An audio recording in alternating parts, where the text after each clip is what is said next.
Now, please welcome our next storyteller to the stage. He is Ethan Sweetland-May. Ethan, come on up.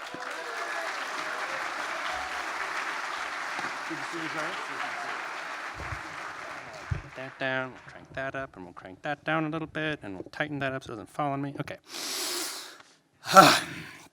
So, even if 3 separate strangers hadn't told us that our new home, our first house, was haunted, by the end of the first 2 weeks of living there, even Aberlin and I were admitting that the house had an intense energy. I mean, we loved the house. We loved the 100-year-old wood floors, and we loved the high ceilings. But like, if after 3 years of marriage, like her, the temperate rationalist, and me, the paranoid spiritualist, both were weirded out by something as ephemeral as energy, like it was serious.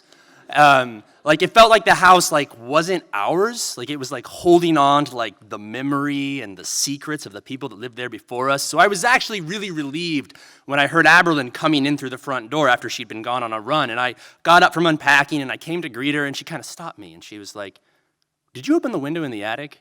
And I was like, "No." And she's like, "That's weird, because I was walking up just now and it's open a little bit." And I was like, "Oh." And like the paranoid spiritualist is like, but Aberlin is like high on running endorphins, right? And she is not thinking about the randos who told us our house is haunted. And she's like already got a flashlight, and she's like, "We gotta get up there and close that thing before it rains." And before I've really thought it through, like I am following her up the ladder into the creepiest part of the house, right? Like the area in the attic, like only a little bit of it has a floor, like right around the ladder, and the previous owners like tried to make it a playroom for their kids, because who doesn't like want to put their kids in the attic?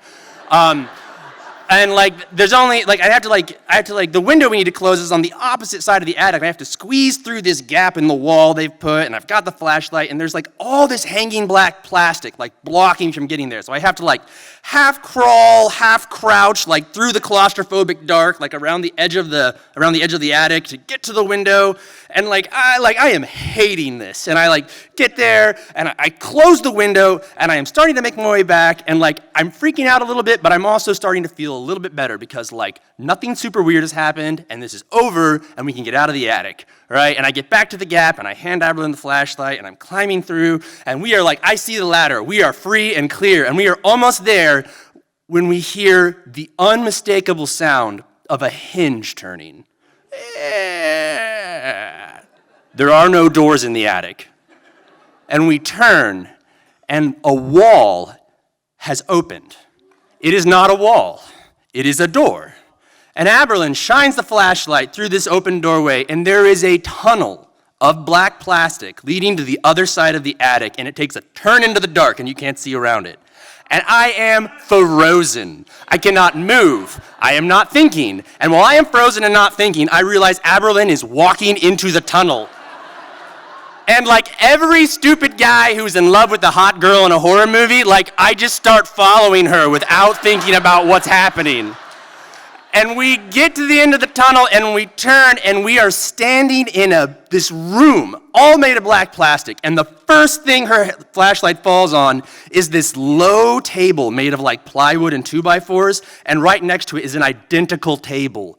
And all around it on the floor are like zip ties and cords, and there's a pile of lamps in the corner. And we look at each other, and we both just finished the first season of Dexter, and we are thinking one thing.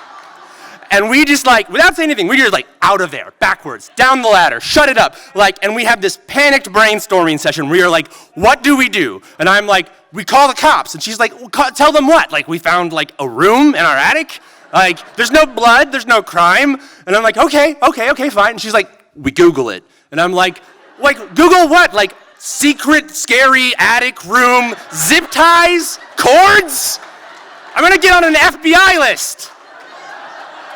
She's like, okay. And then I'm like, and I remember that like my sister and my brother-in-law like are coming to see us the next day. And I'm like, okay. We just table this for the night. We ask them about it, what they think tomorrow morning, and we go from there. And she's like, I don't have a better idea. That's what we're doing.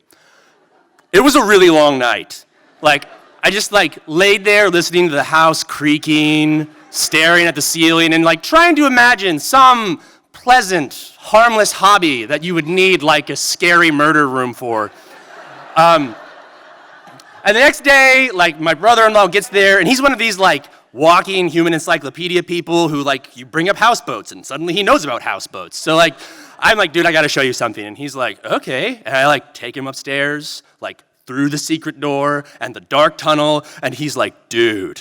And I'm like, I know. And he starts rooting around, like, you know, doing his Sherlock thing, and I'm just, like, standing there like, oh, my God, like, people have been murdered in my house. And he stands up with, like, a handful of aquarium rocks. And I'm just like, and he sees, like, the grim look on my face, and he just starts laughing at me. And I'm like, what? And he's just like, dude, do you know what this is? I'm like, no. And he's like, it's a grow room. And I'm like, homeschooled. I'm like, what's a grow room?